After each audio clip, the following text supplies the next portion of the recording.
حالت بد اسیب ساید بعد از زندانی شدن در دبی. دلیل زندانی شدن اسیب ساید در دبی چی بوده است؟ افشای حقایق و رازهای ناگفته زندگی آریانا سعید و اسیب.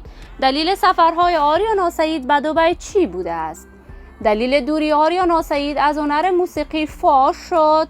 من در این ویدیو پیرامون حقایق همین ماجرا خواهم پرداخت. پس در ادامه با کانال دنیا اینفو باشید.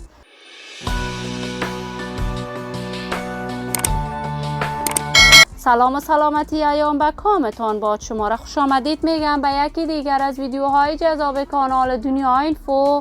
برای دوست شدن با این کانال علامت سابسکرایب را فشار دهید تا از ویدیوهای دیگر کانال دنیا اینفو هم آگاه شوید.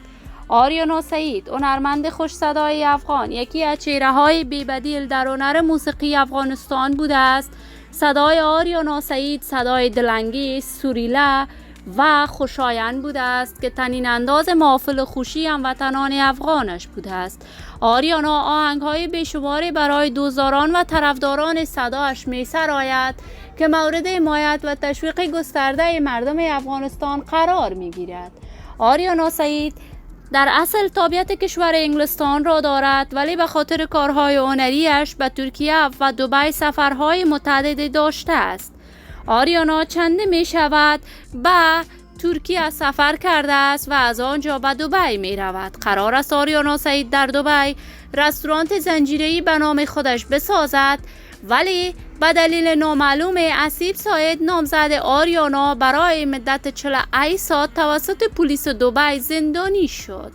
آریانا به همین دلیل دبی را به یک بارگی ترک کرد و دوباره به انگلستان رفت و به همین خاطر مدت می شود دیگر به کارهای هنریش نپرداخته است و کنسرت برای دوستداران و طرفداران صدایش اجرا نکرده است. ولی اکنون حالت آریانا سعید و اسیب خیلی خوب است و مانند قبل به زندگی عادیشان ادامه دادند. من آرزوی موفقیت، سعادت و کامیابی برای تمامی جوانان کشور خود از بارگاه عزت لایزال تمنا دارم.